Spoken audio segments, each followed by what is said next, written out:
taking the pictures. You're more than welcome to. Please turn off the flash. Yeah, thank you.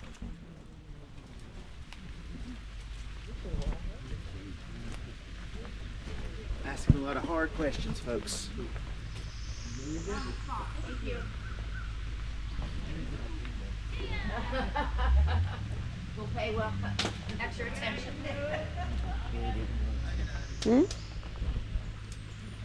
This is the finger weaving station. Here there's a couple of different ways of making these belts, and this one would be the oldest and most traditional kind. Now this is called the oblique, and you'll weave in the design using glass beads, seashells, or you can use bones. And the material would have came from either bison or buffalo fur. Is it natural fiber, like a wool? Oh, yeah, it is. Can I touch it? Yeah, it's like the actual fur of it. Oh, wow, oh my gosh. Pretty soft. It's so soft. And we'll also use mulberry bark fibers. You just twine that stuff together. Is this animal fiber too? Oh no, this is plant fiber. It's also very soft. Now, once we start training with settlers, we'd be training for this colorful yarn, which would allow us to make things like the single weaves and double weaves. Now, single weaves will give you your checkered and plaid designs, while the double weaves give you a bit more options to pick from. There's a few up there right now, and that's going to be the diamond, the lightning bolt, and then the diamond on the end. Or not the diamond, sorry, dancing eagle on the end. I'm used to them being backwards. The one she's working Yeah, on. yeah. It's pretty nice. Yes. I think, what kind is that one? Oh, lightning. This is gonna be a belt? This is like a belt? Yeah. So you can use them as belts, garters to hold up like the leggings for the breechcloth. You can use them for belt sashes, headbands if you want to, just kind of whatever you needed at that point. And then each belt is going to be a different size. Some will be about 10 strands, others can be about 200. Depending on the size of that belt, this will take them anywhere from a few days to a couple weeks to finish. And it'll be done strictly by hand. The only thing they have to help them out will be something like that to kind of measure the belt out.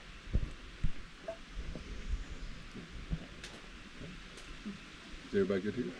Yeah, I'd have all my yarn in my Who taught you how to? That's a lady that worked here for years, and she taught me. Okay. That's where I'm from. Yes. That's beautiful. I have it. Oh, the hummingbird. Do you have hummingbirds here? Huh? Like a hummingbirds? Hummingbirds? Yeah. Because in my cabin I saw hummingbird feeder, and I'm so curious if you have hummingbirds around. Yeah, we have hummingbirds. I don't think we use their feathers for it much. I mean, you can. I'll have to ask. It's easy. They're picking on each other. Alright, now this piece right here is going to be called scroll work.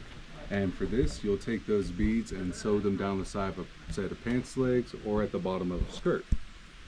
And then these right here are called solid work. Now for solid work, they pick up one bead at a time and they'll thread that through to the next bead. So by the time they're done, they'll all be threaded twice. It's just in case if you manage to break your belt, you won't lose as many beads and it'll be a little bit easier to repair. But then they'll take some deer skin and use that as the ties for the belt. Now the other types of beads we'll work with are going to be teeth, bones, and claws from animals. You can trade for seashells, or you can make your own clay and copper beads. What is a leg for? Oh, the leg? Yeah. This is how we get our needles. So What? This part of the bone is the straightest part. If you break that, you'll get 3 to 4 needles out of that. Oh my gosh, you have needles from the bone. Then you take the skin off, and underneath there, you can use that animal sinew as your thread. Is this possible to see closer? No? Yeah. I'd say that's as far as Never I'll go saw right there. the. I never saw the bone needle in my life. Okay, is there any questions here? Do you use the muscles or something from the animal to treat Oh yeah. as yeah. a treats? Use the sinew. Wow. No modern way, like still this way. Oh no, nowadays we'll have the regular. The modern way. Yeah. Alright, how do you make beads? It's bones made from so- bones. I guess you could use those if you wanted. Well, yeah. Do you make like from rocks, minerals? We make them for. Oh yeah, we can trade for wampum and seashells. Oh, okay. And before we Oh. started to grow them, we trade for the great Indian corn beads. But then we found out they actually grow pretty well around here. Oh, We started really? growing our own. So they are natural, like a real plant, Oh yeah. like a seeds. Like it grows on a little stem, and then you can take some and just drill out that little stem, and then it'll be ready to go. Oh, okay. So how long, like on, like a belt? Like Depending these? on the crafter and the size of it, it could take almost as long as those belts over Okay. there. But for some crafters, it would take just a few days. Is the beads and all over around? Oh yeah, oh yeah. It's I did Ah. this belt, I made this belt, and I made it in about a week and a half. 1 week and a half, But it's So- not finished because I haven't added the ties yet. 10 days. Beautiful. It's like 10 days. Yeah. It's awesome. nice one. What is it? It's like a weaving. What is it? The bead weaving? What are you Oh, doing? for the No, just These? you take however many beads you want, put them on your thread, and then you start with the next one on, and you start like running it through every other bead, Oh, like this, like a loop, kind of like a, kind of like a loop. and it comes out like this, and it starts. Each bead you put on makes it get bigger. Oh. How long did it take you to learn this? I've been kind of beading Your whole life? since I was little, Oh, have you? but when I come to work here, when it opened, this is the first time I've ever done anything like this. Okay. I had to just kind of like look at the stuff that was here To, and pick it up from to there. figure how to do your design. And you created these designs. Mhm.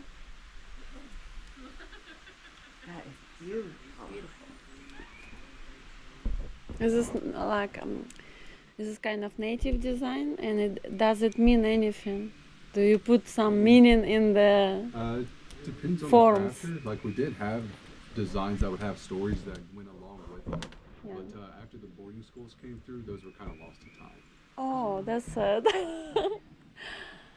So you have to follow the boarding school law, the Not prescription. anymore. Not Back then, anymore. yeah, Then, yes. Oh, really? Yeah, but nowadays you're free to live however you want to. Oh, okay. Absolutely. I'm about to say this one's probably not going I love that. really nice. That's really nice. So if she wanted to give you a gift, That that's would what be okay. It'll be okay.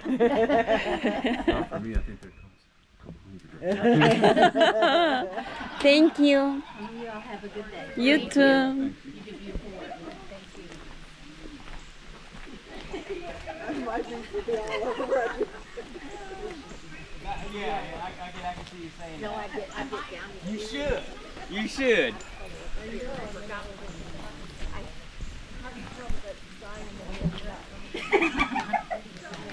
Hello. Yeah.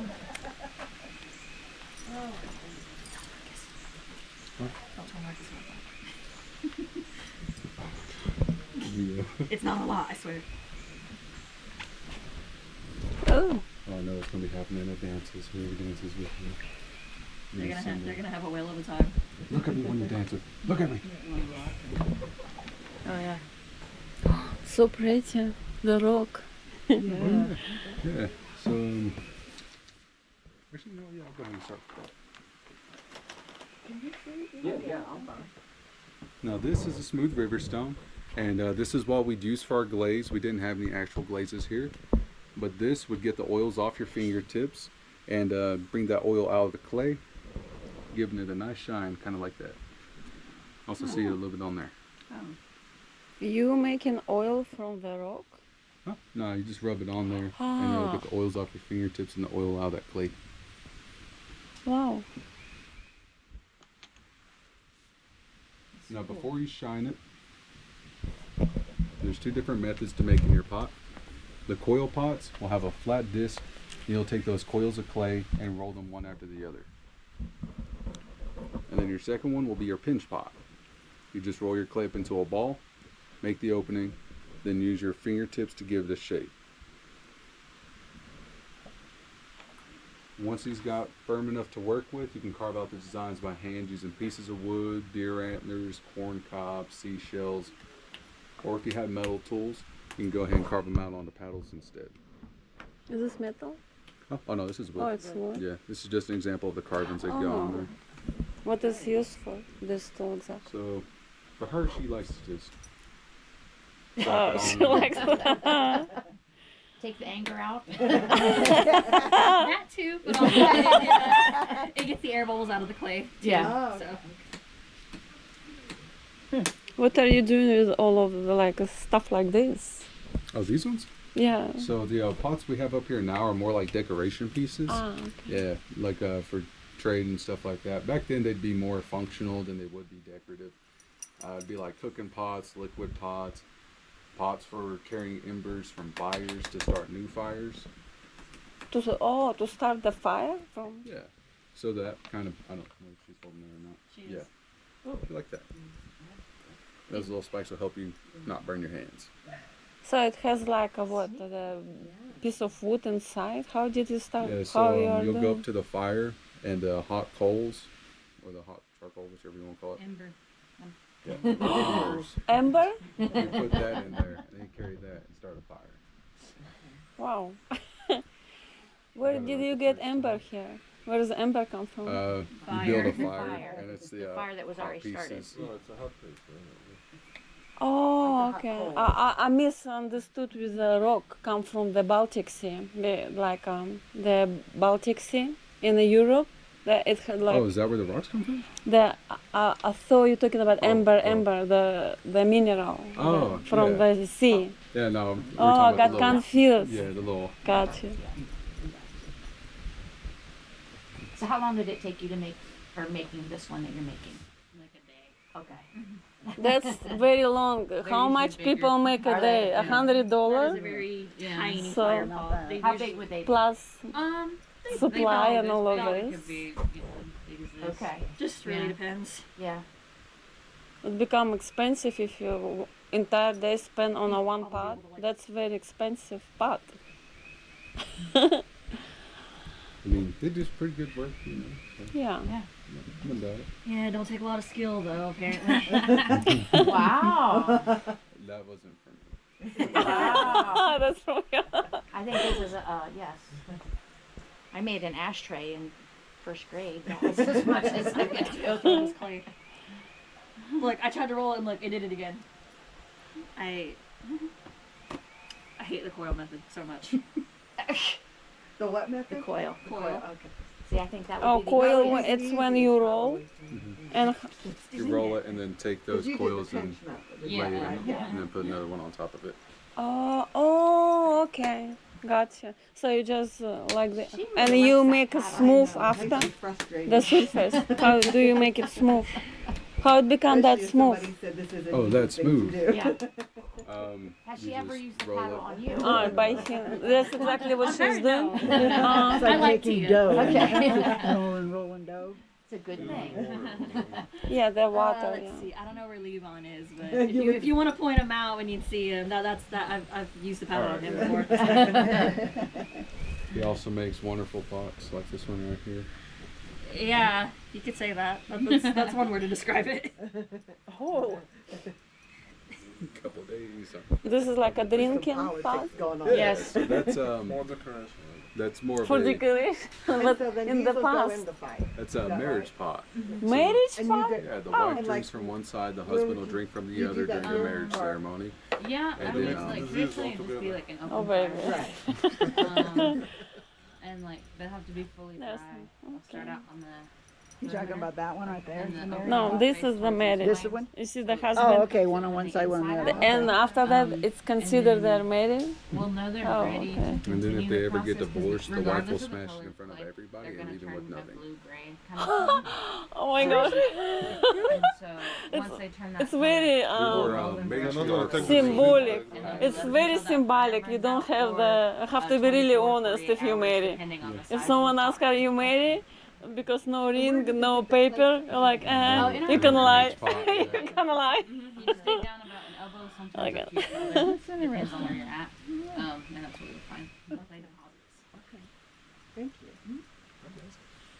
I think you're very talented. Yeah. Thank you. Yeah. Don't listen to them. Maddox says it takes zero skill. You know, I trust that boy with my life. And after you done making this, how you make it harder? Make sure Oh it yeah, so you'll let it dry out for 1 to 2 days. under and the then- sun. Yeah, just in a dry day, because like right now it won't get too dry. Yeah. But then you'll go to fire it, Marriage and pot? you'll use Like behind her, no? no, more like a fire pit out here. Oh, different one. Yeah, one that's guarded that way. If it were to bust, it won't shoot pieces of clay out. That's Yeah, because you have to like make it super hot or something. Go buy one of those. You don't have faith that it's going to work? I don't want you to smash your pot. No, no. I'm in for the long haul. Hey, there's another one. Oh, cords. Hello. Oh my gosh, look at this mask. Hornet's nest. Huh? Hornet's nest. It's not a mask? Oh yeah, it is. It's both. It's a hornet's nest and a mask. Now here for wood carving, the original tools would be made out of things like pieces of flint, sticks of rhododendron, and animal tendons to hold that in place. Now that's a garden hoe, and this right here is a drill. What is it? A drill. Oh, Gotcha, gotcha. drill. It works.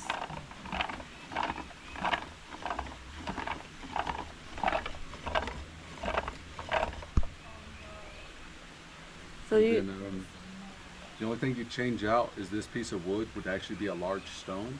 That makes it way heavier and it speeds the process up quite a bit and also acts like a counterweight to hold the arrowhead in the spot. That's some.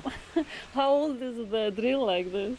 How old is that? We were using that before. I we mean, let not people down exactly this one. I mean, the idea itself. here. Oh, the concept of it? The concept, how Yeah. old, not exactly this tool, Yeah. But it's way old. So because it looks Probably like 1,000 years old or something. Probably more. I'm about to say, yeah, that's what we used. Like people would use theirs for fires. For us, we use them as drills. That make the- Oh, this is a starter fire? Oh, no, that's for the drill. That's the drill, but you can use this. It's possible for starter fire. Oh, can still no, use this, it for I saw fire. people like, Yeah, you pull this little arrowhead out and you put a piece of wood right there, tie that in, and use that to start your fire too, and friction fires. The friction. oh wow, because I saw like they're using stick between hands. Yeah. Like Only yeah. that's a lot less work than It's lots of, it's more comfortable Yeah. than this one. While we're still using those stone tools, our materials will be made out of things like nests, tree bark, and gourds. Now the gourds weren't just the masks, these were also a lot of other items like bowls, water dippers, canteens, rattles, and birdhouses. And those would be just the gourds that grew on the vine that were dead already. They didn't have anything on the inside or nothing like that. So you just hollow them out and make them into stuff. Some people would actually put stuff around the gourd to give it its specific shape like a canteen. You can just put something right there and that's how that gourd will grow. There's no seeds inside, nothing. Huh? No seeds, like what is there's it? It's a like a fruit. little- What is it? Is this a So fruit? like squash, pumpkin, just any of the gourds that were on the vine. Is that it like didn't- completely empty inside? Yeah, the most it'll have is just like these little flakes from where it was grown. I thought it's like a pumpkin people eat inside and later. It will be. It's just the ones that are That hollow. is beautiful. Oh, okay. That's a hammer food for blade. Beautiful. Yeah. There used to be a guy who worked up here. He had a wooden leg. Oh no. Yeah. And he'd be standing there working on something. Then if it tore up on him, he'd go like this. Stab his knife in his leg. People would be looking at him.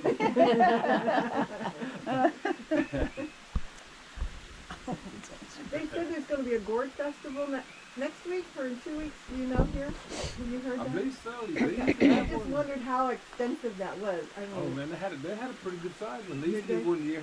They used to be one up in Silver, in Pittsburgh, and here. And man, they had. And you see a lot of good of masks and paintings and everything. paintings on a lot of good woodwork. You That know. would be They exciting. make a lot of different things, like little like a bowl like this, but it'll be big. Man, some of them have like grass or something sewed around them and everything. Well, that would be. Man, that's nice. So how did you learn your craft? Just doing it. Just doing it? Just do it. Well, I used to work up here about 10 years ago, and there was some couple of old guys that here. And I just, watch them and just listen to what they had to say. You learn a lot from people just by listening to them. Absolutely. There's one old guy, like these shacks like this, they always say, say make them square first and then you can make them round. I was trying to split some wood a while ago, but it didn't split. That's what I was going to do, try to make it a round shaft or a square shaft. And I was going to make them. Those were darts, but it didn't work out. Didn't work. I had to wait till I get some different wood again. So now, was this one piece, yeah. piece, and then you had to You carve just it carve down? This is cherry. This is the same piece of wood. Just a, Same piece? well, not same piece, but you know what I'm saying? I mean, same wood. Yeah, it's just the same wood off the same piece. It's about this long. I just cut it where I cut it. Cut it off. So and this was laying there, and I was wanting to make one of them little wooden rattles. Yeah. Oh, it's gonna make a noise Like this one. For babies, baby rattle. for babies. So how long did Or it for take you dance. to make? Dancing too. For dance. A couple days. Yeah. It's beautiful. Well, this part. That wood Yeah. is gorgeous. A lot of. Making it round. Is cherry difficult to work with, or is it easier? Some of it's pretty soft. That one right there is hard. It was hard. I was gonna say. I think maybe it might be like that might be the inside of the wood. You know, Oh, okay, like hardwood, and but the outside of the wood is pretty soft. Okay. Sometimes it's too soft. Yeah. Like it breaks out when you get down real fine stuff. Right. It's like this one right here. It broke through. When I got to the edge of it, instead of just cutting it, it more or less breaks. You have to be real careful with it. You don't want to pick out too much. Yeah. You end up with a little tiny blood. Trying to cut it out where it broke. Thank you so much. Beautiful work. What is Thank you it? for sharing. Is this claw? Oh, that's a spoon. Spoon? Yeah, it's be made out of a horn. Oh, horn. I thought it's a bear claw or something. No, it'd be like a No? bison horn. How big is a bear claw? Depends on, Oh, like, the twice, size, like, about 3 that. times Maybe a smaller. little bigger. So you this is Yeah, awesome. that'd be like a bison horn. You just follow up the center of it. Wow. Thank you. Thank you, buddy. Thank you. Did you see the water coming through the thing? Oh, look the water, how they did. Through I think they're making energy like that. They see the water. No, they just use it to For what? fill the water. Ah.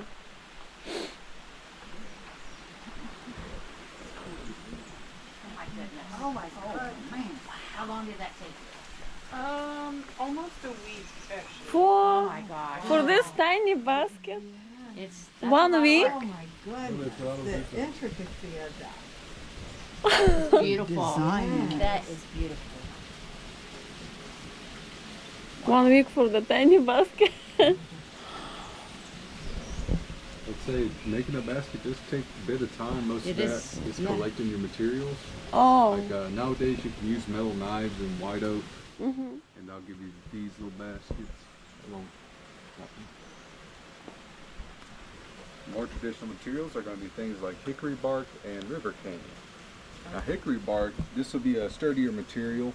This would be used for your everyday baskets. And you take that, What was this? I'm not sure.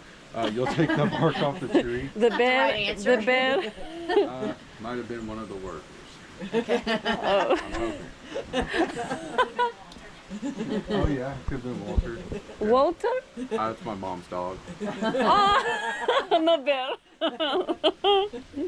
But for this piece, you'll peel it off the tree, and then there's a green layer on the inside of the bark like this. Is it? What is it? It's a peel? Oh, it's Yeah. a bark.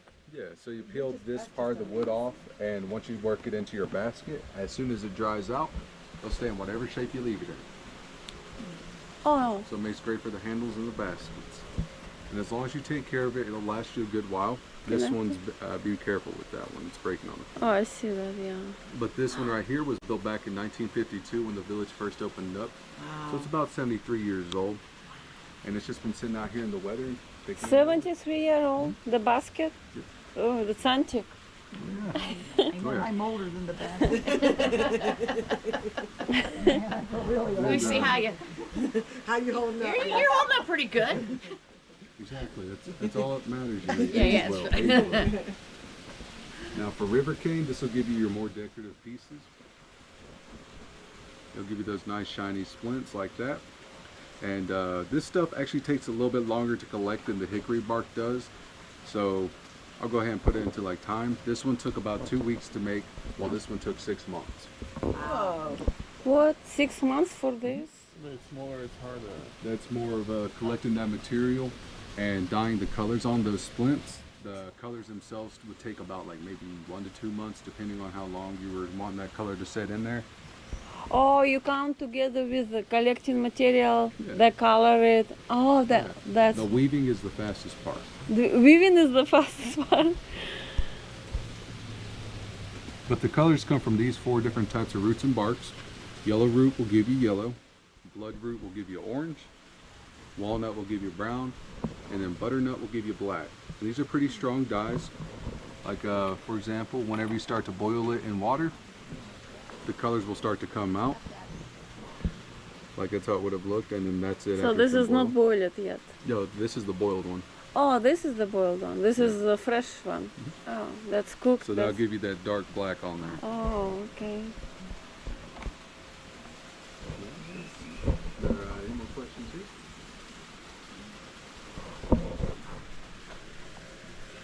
Yeah, that'd be like for storing your darts if you're a hunter. You have Darts? Yeah. So the double weaves would actually be used for stuff like dry storage. So they would take this and weave it tight enough to make sure the water can't get in there. So it's waterproof? No? Sort of, yeah. Sort of. Not entirely. But you'll start off by doing that inside layer. Once you get up to the top, you'll take those splints and fold them back down and do that outside layer. And if you manage to get those little holes in Oh, there I like see that, holes here.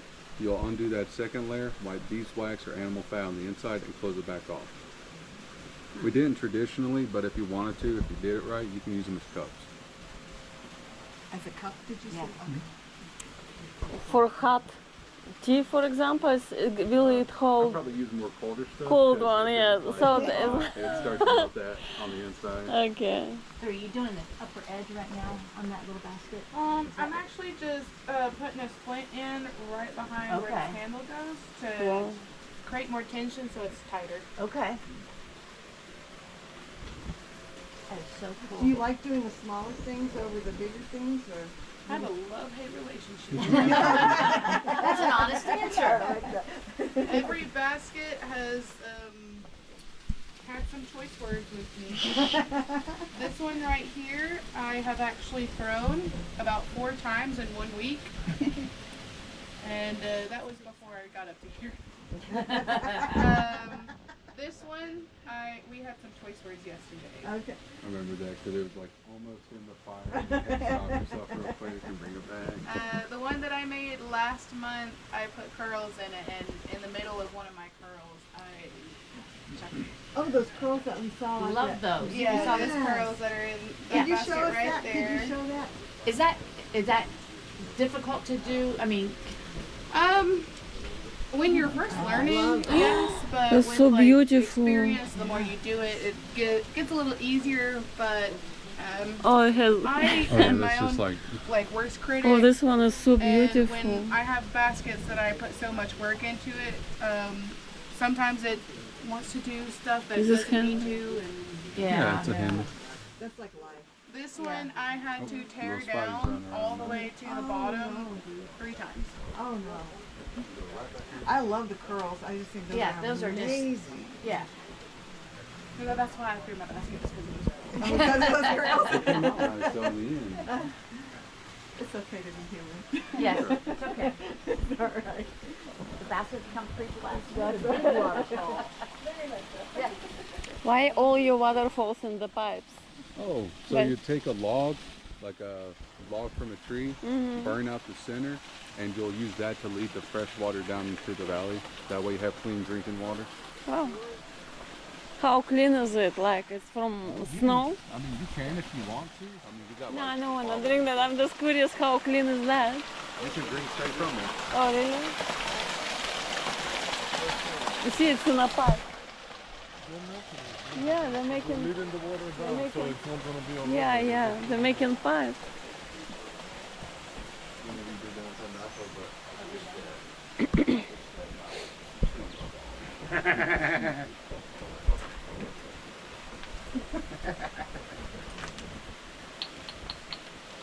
Alright. Now here for the weapon station, things like the bows will be made out of hickory or yellow locust, and the drawstring for that bow will be made out of bear's intestines. What? It's pretty elastic. Used to use deer, but bear was a little bit more elastic and was a little bit tougher, so we started using those as the bowstrings. Oh. Can I touch it? I mean, this is just the artificial stuff. Ah, yeah. okay. Also, it's real one. Touch it.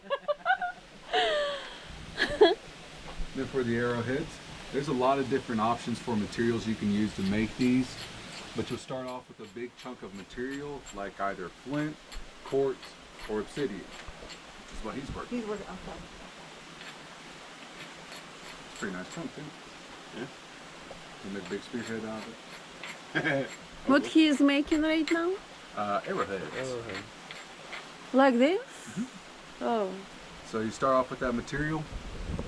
You'll look for the grain on that piece and then hit it with a larger rock until you knock off a flake. A flake is just a smaller piece of that material. And you'll bring it over here, slowly bust it down with a smaller rock, getting out that shape of the arrowhead. Once you get it small enough, you can use either nails, copper billets, pieces of bone, or deer antlers to give it the serrated edges.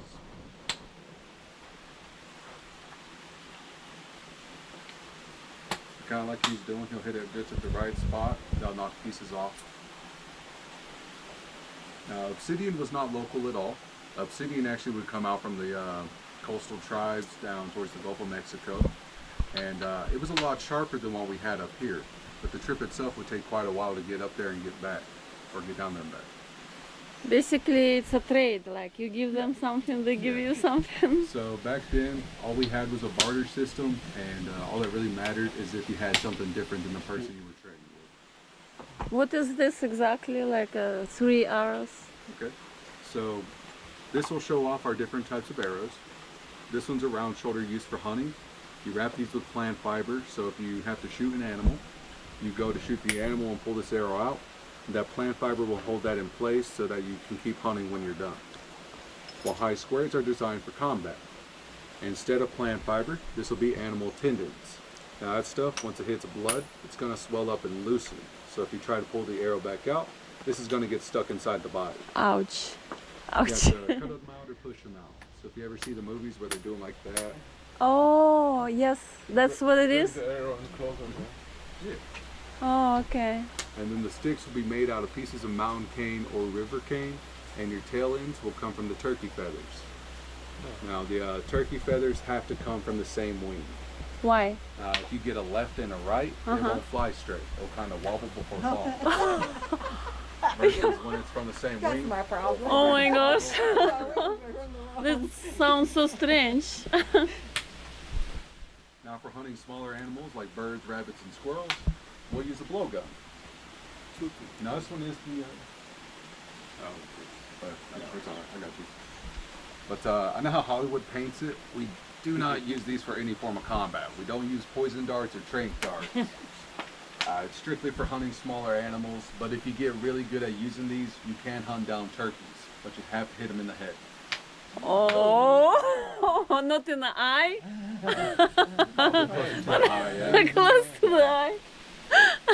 But the most you do to this dart is you'll sharpen the end right here and burn it. That'll keep it sharp a little bit longer. And then you'll take the thistle from a Scottish thistle, pull out the little fibers and roll those on the back of your dart. That'll hold it in place and fling it out whenever you blow air through there. Now we did have stuff for range combat. You know, we got the bow and arrow, the adladdle, which is that big arrow with the hook that you use to fling out the arrow. But it wasn't very popular.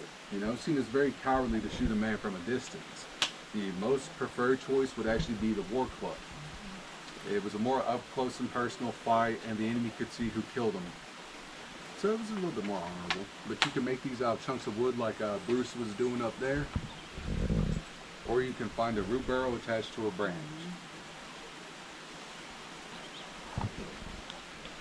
How about fishing? Fishing? Fishing? We'll have fish crates for that. If you don't like using a fish crate and you want to take the more like hands-on approach, you can take small rib bones from things like squirrels and sharpen them. Well, something tiny like this for fishing? You could. I mean, you could tie a string to that and shoot them. But if this hits the water, it clumps all up and it's hard to fix. And what is this? So this will be if we're having a dispute with another tribe. So we fought the creek a lot back in the day over stuff like territory. And after a while, we would try to have peace talks to solve it, you know, more diplomatically. If that didn't work, though, we'd go ahead and call for stickball. Now, stickball, it's still a pretty rough game. It's like rugby and lacrosse. You just have 0 rules and 0 paths. So for these games, you can pretty much do whatever you want to score a point. If you want to punch a guy in the mouth, kick him in the chest, slam him on his head, completely legal as long as you don't kill the guy. You can leave him disabled, no? It's still legal? Well, you try not to disable Oh, it, okay. but if it happens, it's technically not illegal. So it's like dissolve any issues between so tribes? the winner of this game would get the territory. And this would actually be a way of making both warrior tribes so tired that they wouldn't even want to go to war. They talk it out instead. Oh, maybe it's even smart thing to do. I don't know. And we still play these games in around October season, so if you're up here for that, they're usually down here at our Unity Field, which is right behind the museum. Oh, okay. In October?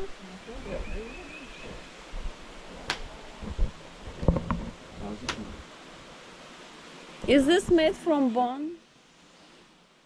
The white stuff? The white? Oh, yeah. This is bone? This is flint. That is also flint. This would be bone. That's a deer antler.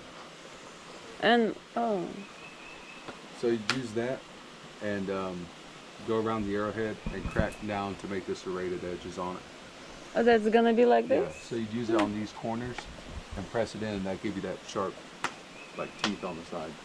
You have bruises on your thigh from doing that? Nope. No? Okay. No, but I've got a lot of cuts on my fingers. Do from you? this. Okay. But you can't work with this stuff and not expect you to get Not, cut. okay. Yeah. Getting cut and bleeding on this stuff is a rite of passage, honestly. Okay. And who taught you your skill? There's been like people that have sat here with me before, and I've also learned by watching my uncle do it as well. Okay. That's awesome. It's probably like technique mostly lost already. No one need this, so it's getting... So most of this was passed down to generations Yeah. through family members teaching. You the just younger have ones. to learn from the family member. Well, for stuff like that, yeah, they don't really teach the weapons in school. Of course, anymore. So most of the older ones here have taught, like they'll have classes for things like the arrows. Over here somewhere? We've learned how to make these, the bows, and the blowguns with the darts. And this, you can just carve that out. It's not too hard.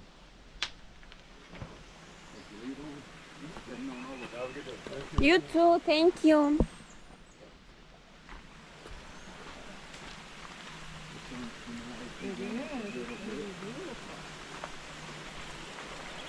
it'll be until it gets too hot out And then here. it'll be hot, yeah. And then all this is going to turn into steam.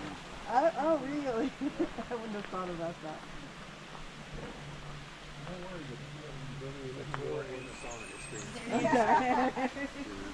Awfully soon, Trader. Yeah. That's What right is here. this?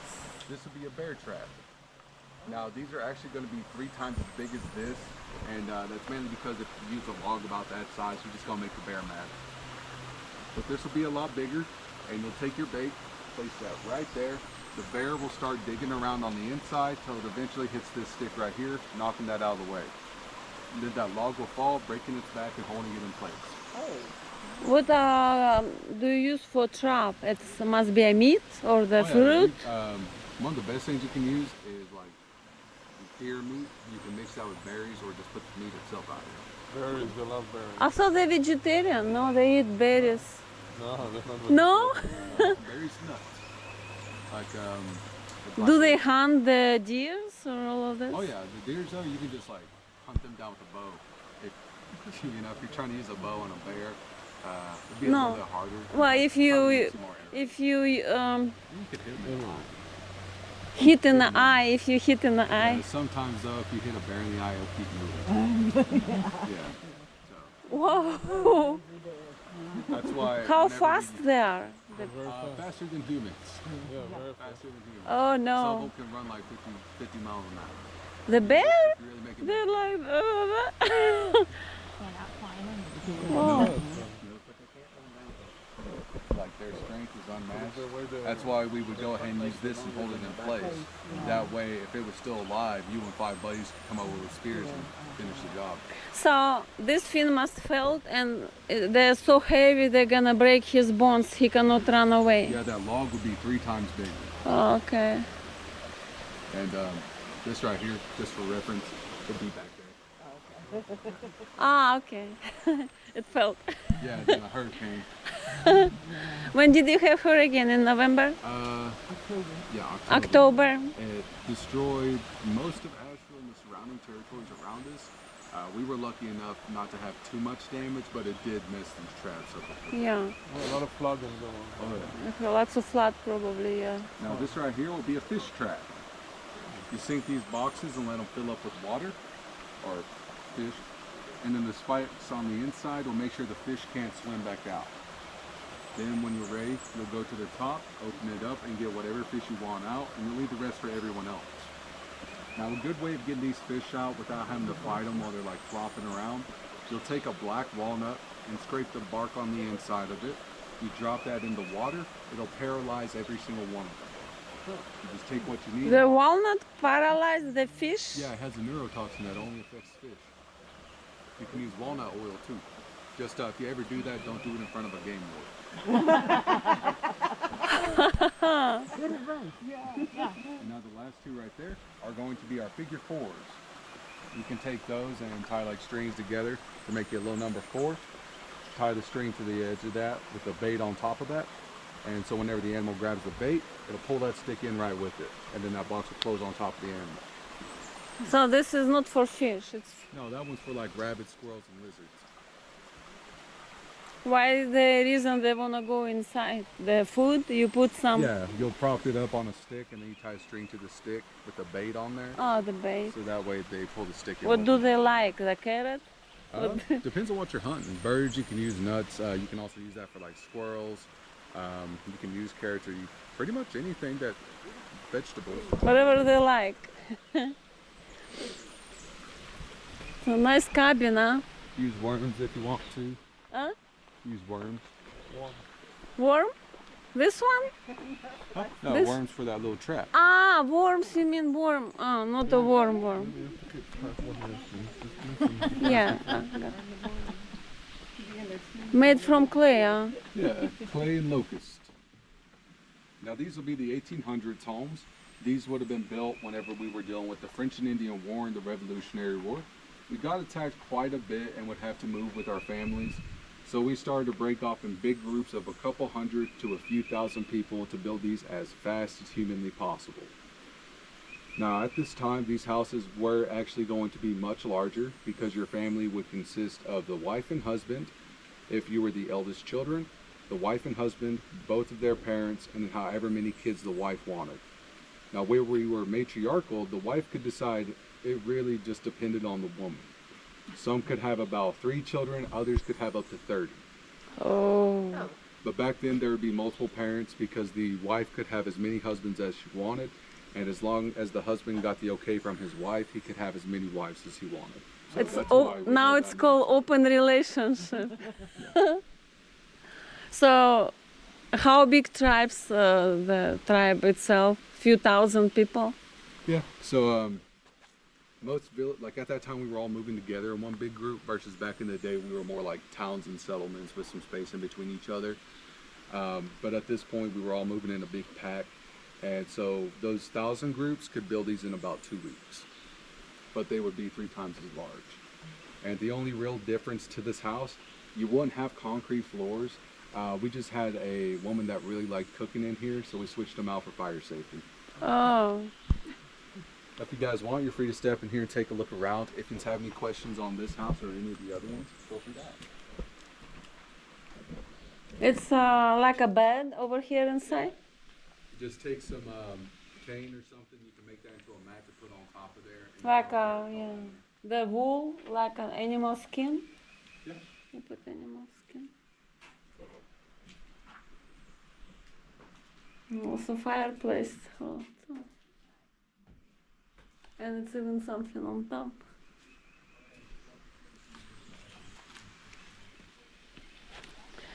It's probably 0 nails here used. No, but there's no nail. They put, you see the curve, Yeah. and it sit on each other, and then It's like a. look on the wood. Oh, I see. Yeah, there is no nail. They did like this on this, so they fit each other. You see the curve on this? Yeah. I just noticed that. I was. And they put clay between. Yeah, I see that. No, here. You see how they cut it like this, so it's gonna sit nice, and they put this one in between. It's a fireplace, huge too. So they will come. It's nice. It's like a village. Oh, this is an underground house. It's like So go ahead and explain what both of these are. it's like underground film. This will be the 1750s home. This is more of the peacetime house. You had a lot more time on your hands to just goof around. So you go ahead and make the outside of your house look nice, add on porches, chimneys, and then take the loft and extend it all the way across the top. Okay. Now the first 2 are not traditional. These came after settlers got here. They would teach us how to build these houses. This is not traditional.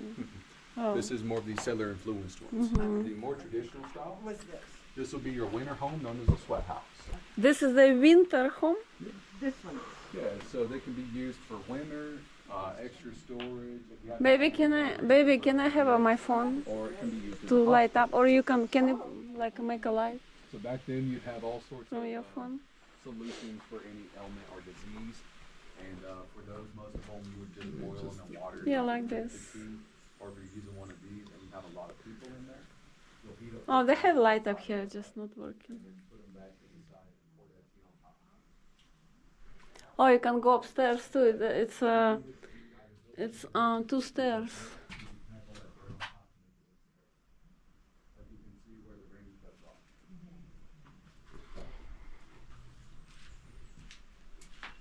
You can go upstairs. It's a little bit upstairs. Yeah. It's not upstairs, like Yeah. for kids probably, right? Yeah, so right above the shelf, right above that, Yeah. there's a hole where you can get up there. And if you had too many kids, you'd put them up here. You put kids up there. Unlock them. Can I have your phone? I wanna go. Unlock them. There is no lock. Can I have your phone? I wanna go inside this one. No, it's different. Can I have a There's phone? nothing inside. Yeah. Put the lights on.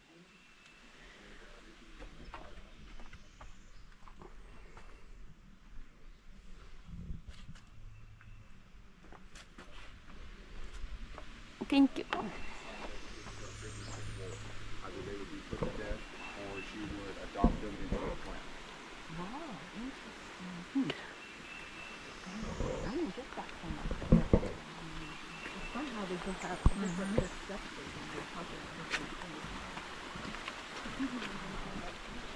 So you not dig it, you just put the wood first, something on top. Oh, the fish. I have question about this one. So you don't dig it from in the ground. You can, or you can Oh, build it's it into a hill. because looks like this one is not digged. It's like you make on top stuff. You can hollow out the inside of a hill and just place the support beams. Yeah. But What? these will be rainbow trout, speckled trout, and golden trout. Now the golden trout this year around look like they've been crossbreeding with the rainbow trout because they have that long red strip on the side. Do they like pure clean water? I mean, This type of they can fish? swim in this or they can swim in the creek. It really just, it's kind of whatever they decide they want to do. Oh, they just. But these ones, we have these ones brought in, that way we can show people what the fish. So now you have a hybrid between? Yeah, actually. Those goldens are mixed with rainbows. Mm. What do you mean relax? But it's interesting. Even before you finish, you're asking another. Agree. This would be a 1540 tone. This is the very first type we were ever found in, and this would have been by the Spanish and a man named Hernando de Soto. Okay. Now back then, they weren't as tall as they thought they were. They got about 5'3" on average. We could get anywhere from 6 foot to 7'2", even amongst some women. So they gave us the nickname the Land of the Giants. Now each one of these houses, if you want to make these, I'll go ahead and warn you, it'll take about 6 months to a year to make, and most of that is collecting these materials. So for the wall, you'll start off with this basket on top of your supports, and that basket will surround the entire outside of the house. Then you'll take clay, animal hair, and straw and pack that right on top of there. And then you'll go either find wild mountain grass or thatch and weave that together into a nice mat. Now, these houses didn't hold up that well in the springtime. Most of the rain would wash out your clay on the bottom of your walls. So we would switch over to the settlers' houses because they last a bit longer. What did they use prior to that? Do you know? I mean, or did they? Oh, yeah, no. This one was the one we had just ever. Okay. We weren't the type to use teepees and stuff. That was more of like nomadic tribes that would hunt their food. For us, we were gardening tribes.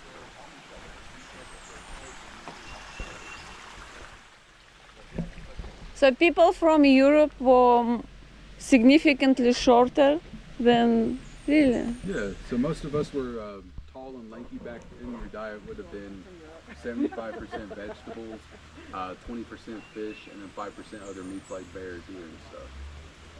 So almost vegetarian, those one, pescatarian. Well, we had like certain vegetables that give you all your nutrients for the day. Like you can use a little flower called spiderwort, and that'll give you all the vitamins you need for the day.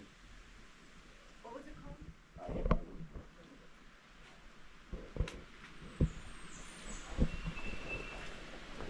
That's it, things are ready. We'll be heading down this way.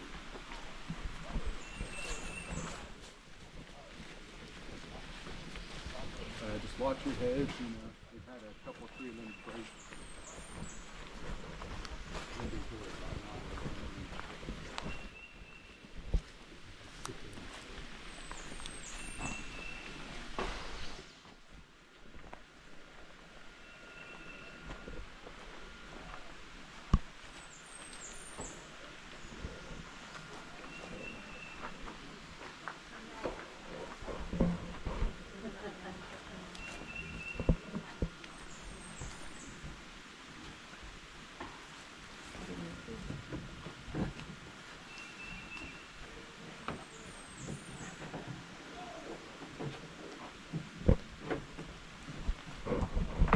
Oh, sorry. Thank you. All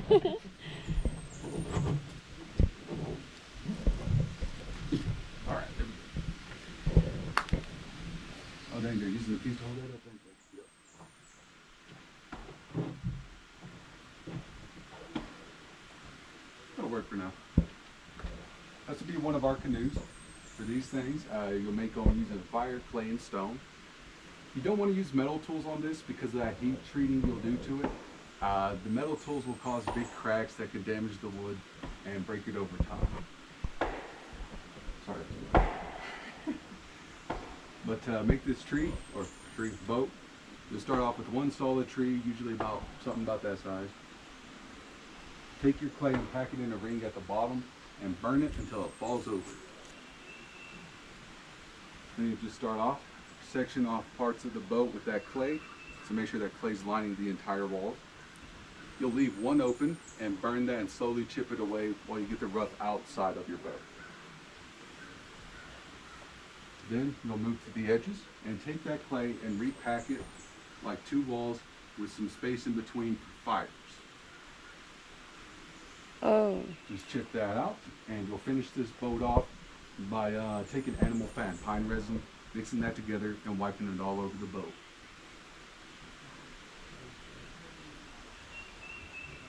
Any questions on the boat? How it makes so almost symmetric form? So if I understood correctly, is it all with the fire? Fire, clay, and stone tools, yeah. How long did it take to? It would take about a year. Okay. 1 year to make the canoe? Is this a normal size of one? This one's actually a smaller one. Smaller. Yeah, normal sizes would be about 30 to 40 feet long and about 4 to 5 feet wide. How many people would fit in that then? Typically, you can fit about 13 in here standing.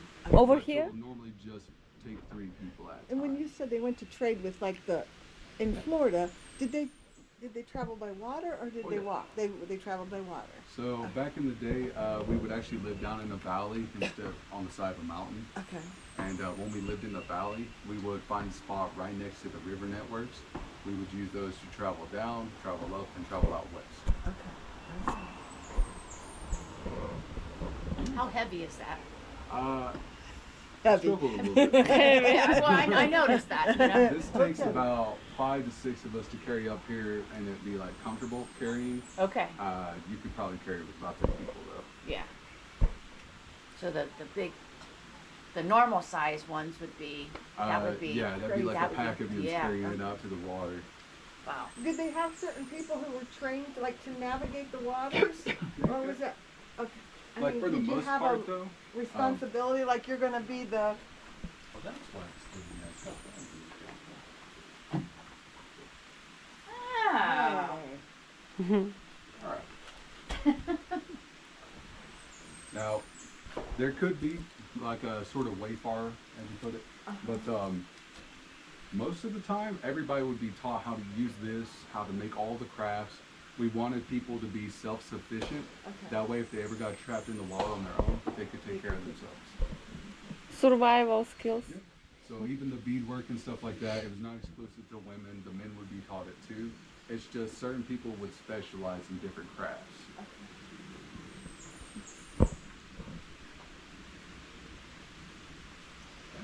So everybody's ready. We can move on up this one. How about this one? This house? Oh yeah, so that's the council house. What? The council house. We'll talk to you more about what kind of power women had back in the day, what types of chiefs we would have, what the chiefs themselves would do. They'll talk more about the beloved women and stuff like that. Do you want us to go in here now, or do you want us to come? We'll come back. We'll do this last station and Then then come back. Or? All right. Oh, they have a like explanation, longer explanation.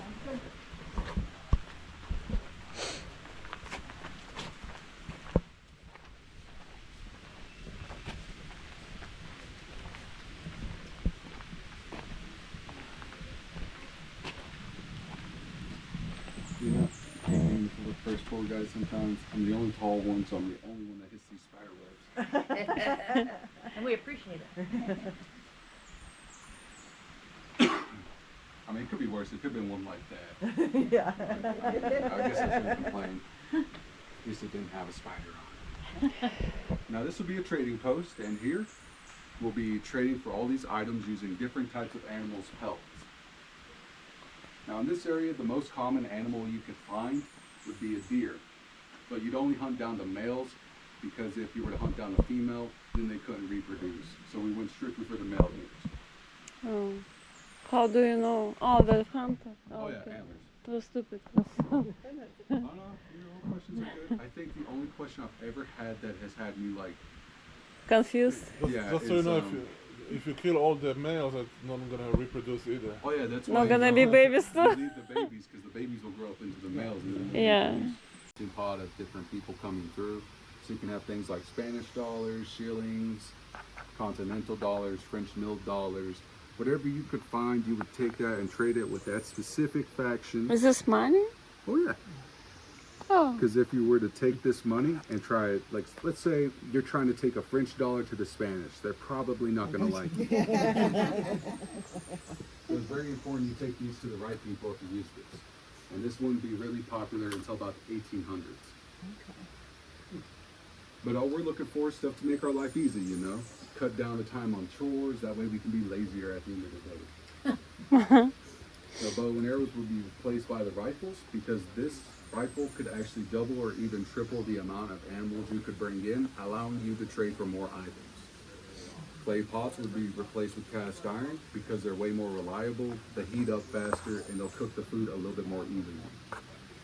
And then we'll switch out the stone tools for metal tools. Not this one though. This is not technically a hatchet you'll use for like busting up wood. This is a pipe.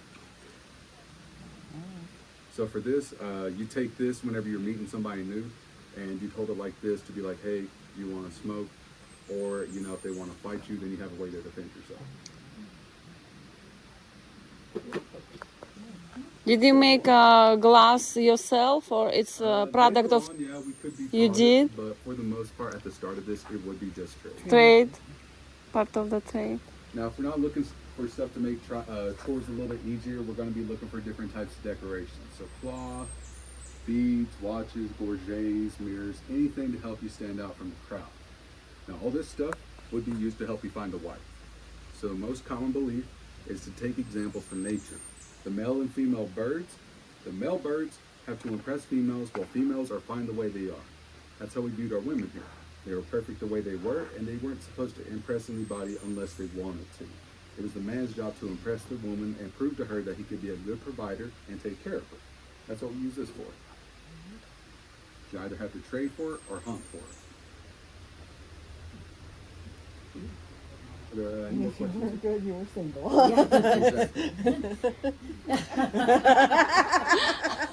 That's why I found one outside of the tribe. Community-based we were back during that time. So for this is a storage house. And storage houses would be places where anybody could put any extra valuables they had in their home. So if you didn't have room for your extra crafting supplies or your extra tools or your extra corn, literally anything, you could put it back in here.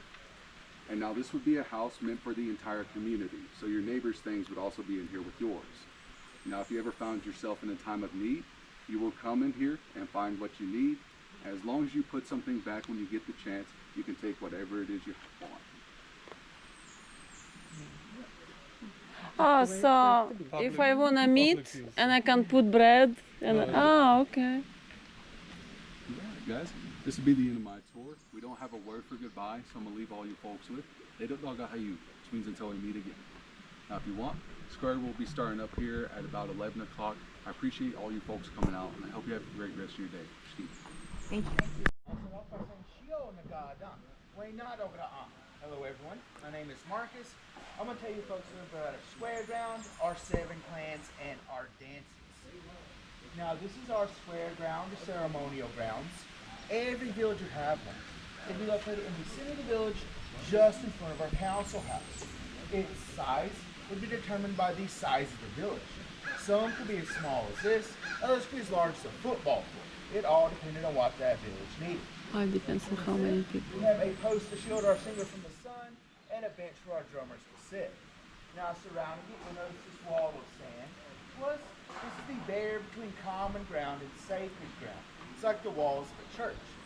Now surrounding that, we have arbors like the one you're sitting in today. Our dances could last for hours or even days. These arbors were for anyone to take a break from dancing or didn't want to participate in a certain dance. They could just sit and watch. We have an arbor for each of our 7 clans. Our clanship was passed down to our women, and women were the heads of these clans. When you're born, they're born into your mother's clan. When a man married, he'd marry into his wife's clan. Now, in order to be considered a village, you would need representation from all 7 of these clans. Each clan had its own unique duties and responsibilities. Our long-haired clan, Anigilohi, were our politicians and our delegates. A lot of times, the peace chief would come from this clan. If we ever had a tense situation we needed talking out, we would go to a member of this clan.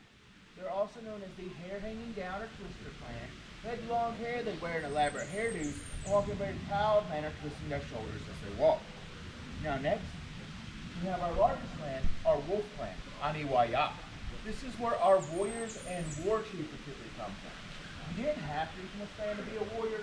Any man or woman in the village could be a warrior if they so chose. It was just that this clan trained their children from a young age on how to be a warrior.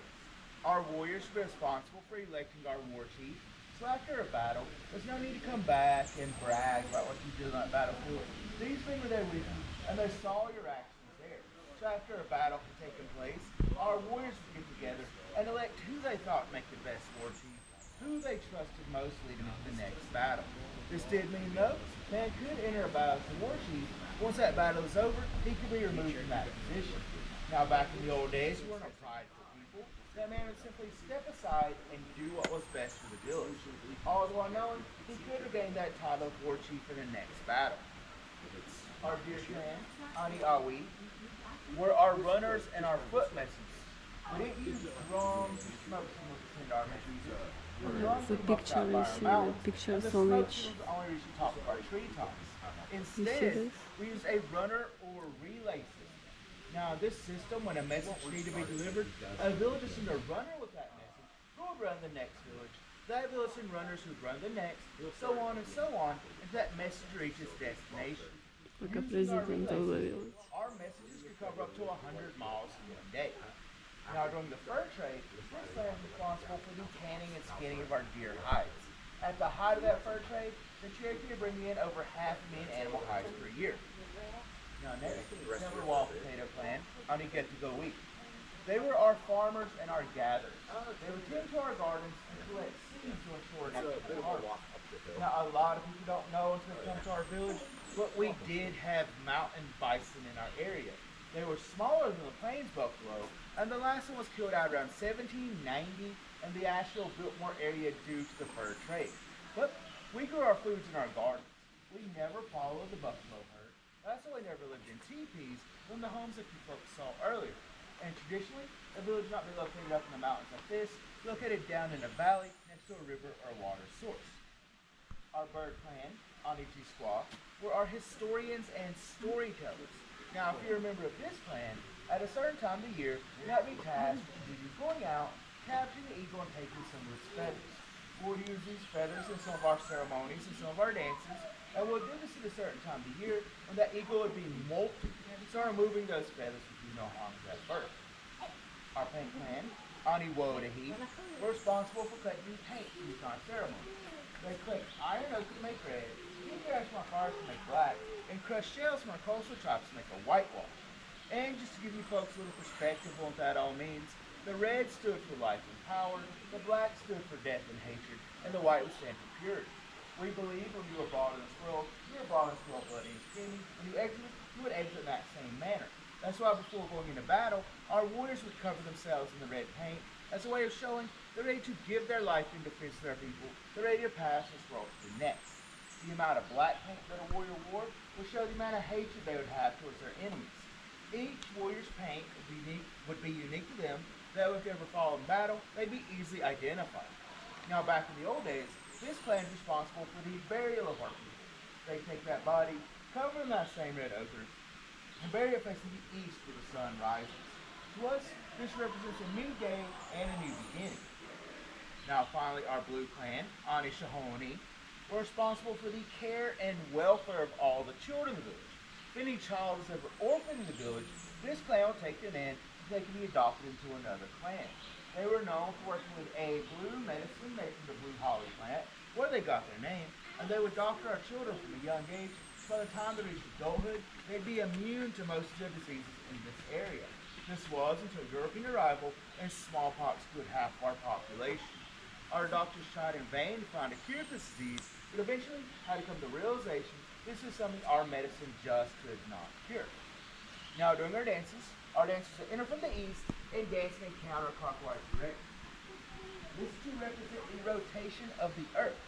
Now as we dance, we'll be led by a lead dancer. Just imagine they knew That about dances wear a rotation of the mask as earth. the dance being Imagine done. what he says. This is the type of mask we had before European arrival and the introduction of metal tools. They made out of bark, gourd, even a hornet's nest, and to be decorated to represent the dance being done. If it was the bear dance, bear fur to place on the mask. If it was the corn dance, corn. Now, after the introduction of metal tools, we're able to make a more elaborate mask. This mask we used in our bear dance. We would do this dance if we're going on a hunt to ask for a safe and successful hunt. Now, once that hunt was over, bring that bear's body back into our square ground, and we would do this dance again. This time to give thanks to that animal for its sacrifice, so we could have food to eat, use its fur for warmth, its bones for tools, and its teeth and claws for jewelry. Now, we did have a lot of misconceptions. The settlers, when they came into our area, they thought we were worshiping them. Folks, that's simply not true. We thought since these animals did so much for us, they deserve the respect and a dance of their own. It was never anything about worship. Now, during their dances, we often use drums to help us keep beat. This is our water drum. It'll be hollowed out on one end, water replaced inside, tough animal skin placed on the top of it, and be sealed with a hickory band. With this drum, you can change its tone simply by adding or removing water until you got a tone you like. Now, this is our single tone drum. This drum will be hollowed out on both ends, tough groundhog skin placed on the top of it, and this would only have one tone. Now, the best way I can describe the beat of our dances to you folks, this is the first sound anyone ever hear in their life. Sound your mother's heartbeat that you will hear from the world. Now, during our dances, we also use rattles. This is our gourd rattle. We grew gourds in our gardens for thousands of years. They weren't edible. We had many uses for them. This gourd would be dried out, the inside would be hollowed out, small stones are going to be placed inside, and be given a handle. Now this is our ceremonial rattle. This is our duck sheep or turtle rattle. That turtle will be taken out of its shell. Of course it would be eaten. Small stones are going to be placed inside of this, and this will be given a sourwood handle. A sacred wood to the Cherokee because it would bloom 7 times in 1 year.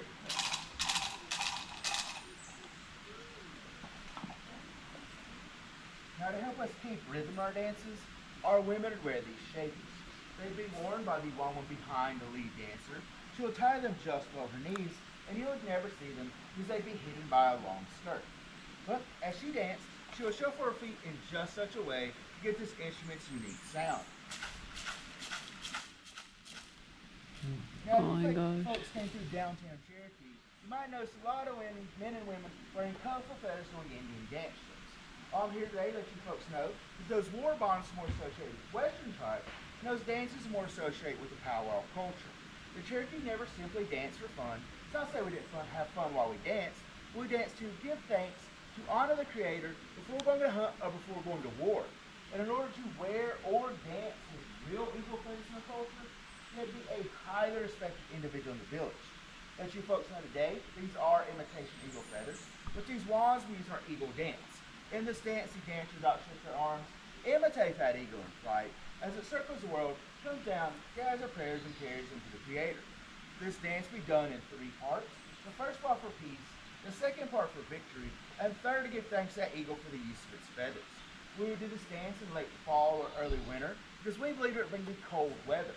We also believe when the dancer that one of these feathers, one of these wands touch the ground, he or someone close to him might soon die. Now many of us still hold that belief today, some maybe not so strong. But if we do drop a real eagle feathers in our homes, we have a ceremony so we can pick them back up. Because even today, it is still seen as a sign of bad luck. But as you folks came to our village today, you got to see the way things were and how we used to live. Now today, we live in modern homes with all the modern conveniences just like everybody else. But as Cherokee, it puts our duty and our responsibility to help protect and preserve our traditions, our language, and our culture. I'd like to folks saying to share it with you today. If you have not heard it, your next stop is down at our council house. The lecture there at 11:30. Now, as you came through our village today, I'm sure that you've heard, the Cherokee have no word for goodbye. only until we meet again. Because we will see again in this life, maybe see again in the next life. So I'll say to you folks, Dede daga hayu, and thank you folks for your time. Shke. Thank you. Thank you.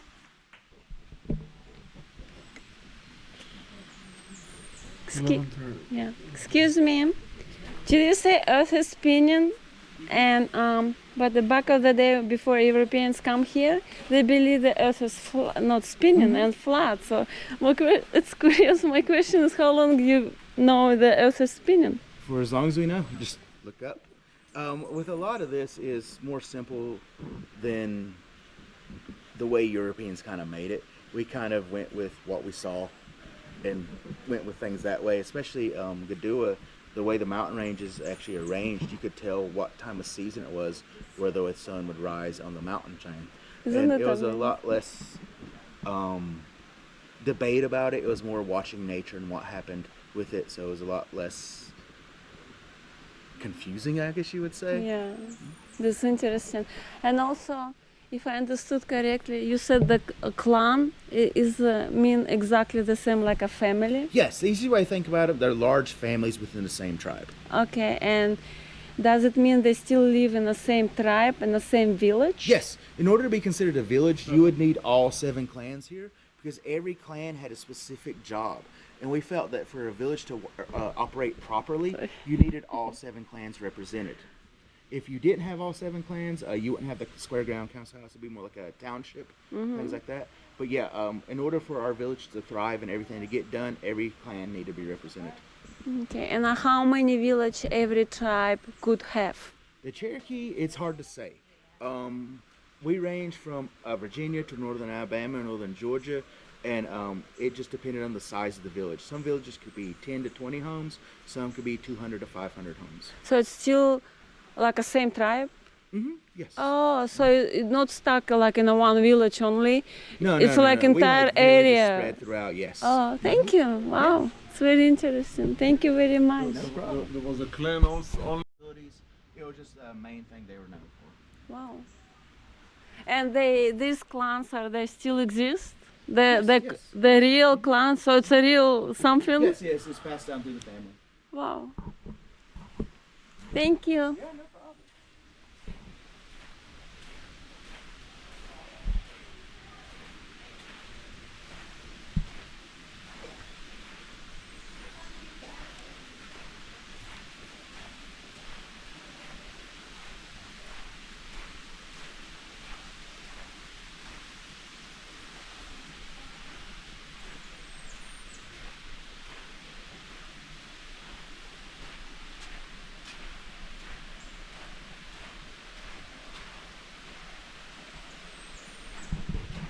Maybe I'm going to inside this house. And he said 11:30, it's a small presentation in this. Yeah, it's almost like soon. Yeah, like 10 minutes, 15. So this one is a storage room, and people basically do exchange right here. Wherever one put something and another one take something. That's what guide said. It's like a trade house between family members or tribes or village.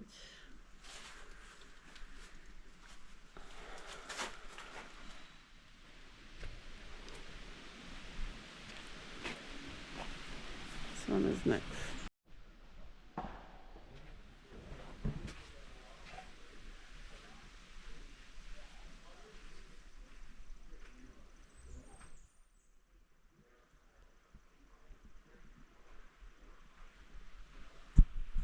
Just because we had such faith in Thomas, Will Thomas, and because, you know, he was actually such a good man in the community. He was a really hard worker, and he was actually a white man that, you know, was adopted into our community. He did have no Cherokee blood in him at all. All you had to do back then was be respectful to everybody around you, and then we could adopt you into the community. And so I'll tell you a little bit more about that. Thank you. Oh, no problem. Appreciate it. But I think that's going to be all that we have coming in here for this morning. So I'll go ahead and introduce myself to everybody here. I know I've been yapping for a minute, but I'll say Shionagata, Ani Nahidadagoda. So hello everyone, my name is Riley, and welcome to the Oconolofty Indian Council House. So here today I'll be able to tell you guys a little bit about stuff like the structure of the building that we're all in, the items that we see up here on display, and the democratic process of how our chiefs were actually elected back then. So now this is really important because everything in the Cherokee community holds really big significance, even something as simple as the way that this building is formed. Now we have 7 sides to this building because we want to make sure that we have proper representation for each of the 7 clans. Now like you guys heard up there at the square grounds, the size of this council house could vary depending on what that village needed. Sometimes the smallest villages we could have somewhere up to 250 people, to the largest one that we actually had was about 10,000 just down in the Bryson City area at the Kadua Fields down there. It's about a 15-minute drive. So especially whenever we're talking about stuff like this council house, you wouldn't see it necessarily on flat ground, but actually be on a sort of raised mound, because like we also heard up there at the square grounds, you know, we used to bury our dead in the doorways of our homes, and that was even something that we did with our chiefs back then. If you were to pass away and you were a peace chief, you know, we would actually bury you in the doorway facing east, buried and painted in all those colors like that red to signify the same way that you came into the world. You were going to leave it that way, bloody and screaming. And so the significance of that direction east, the same way that we have all of our doorways, that's going to be a way for new beginnings for us in our lives. It's going to be the way that the sun rises, so that's what that's going to signify. Now, whenever we're talking about everybody coming in here and taking a seat, you wouldn't just be walking through that big old wide open doorway like we have right there. It would actually be sort of closed off in a long winding corridor that wrap around here in a counterclockwise motion. That's because that's the way that the earth rotates. That's also how we're performing our dances for you guys here at 12 o'clock at noon. And so whenever we do this, we'll all come and take a seat and sit with your mother's side of the family. It's how every single clanship is passed down, is through the women. So this is why you guys would see that, you know, we are the givers of life. So this is how we actually pass down our last names. That's what our clanships would be back in the day. Didn't matter if you were directly blood related to someone through this clanship. You guys were, if you were from the same clan, you guys were going to be cousins, aunts, uncles, you know, to everybody in the community. You guys were going to be family. And so this was a really big part of here in the community of Cherokee. We're actually going to have a word for it. It's going to be known as Gadoogie. We're always supposed to be making sure that someone has clothes on their back, some warm food in their belly, and somewhere to sleep at the end of the night. If you weren't pulling your weight, then there actually could be consequences for that. Now, especially whenever we're talking about the different duties that each of the 7 clans have, you don't necessarily have to participate in this job if you don't want to. Like you'd see up here, the Wolf Clan, they're going to be our skilled warriors and the largest clanship that we have to this day. But if you weren't that good of a fighter and you were a better farmer, you guys could go out and help the Wild Potato Clan. You just always had to be doing something. Now, we'd always come in here and join in for our ceremonies, and whenever you'd come and do that, you're only going to use your designated item depending on which pole you're sitting at. And so even something like this purification ceremony that we'll talk about, this is something that we could do anytime that we were wanting to purify our mind and bodies of any sort of ill intentions that we were having. If we couldn't get over an argument with somebody, we just wanted to clear our mind, this is something that we could do. We would also do it before battles, or even sometimes before our New Year ceremony that I'll tell you guys about.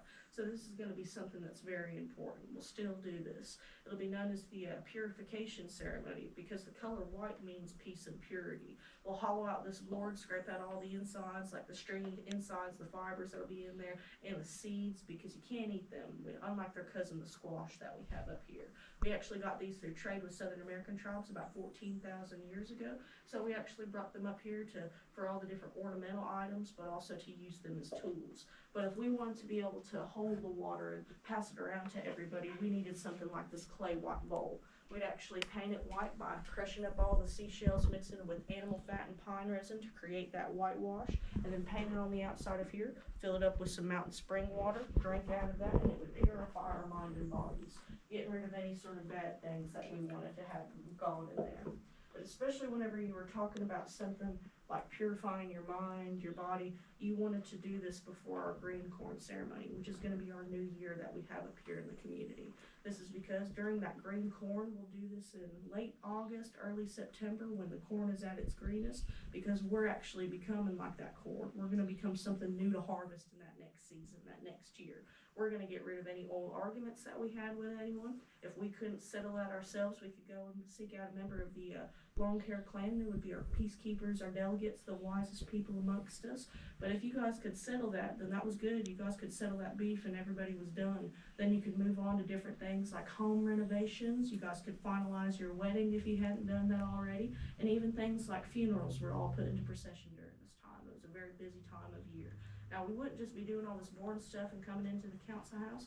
We would also be celebrating. We would actually be dancing at somewhere like that square grounds from the time the sun goes down till about 3 or 4 o'clock in the morning. Now, if you don't want to participate in those dances, you guys can actually sit up there at those arbors that we had, like those, to actually watch everybody participate in the festivities, eat some of the food, have some of the drinks that we've all prepared, and then you guys can just have a fun time. And now this is really important because these green corn ceremonies, we still practice them today.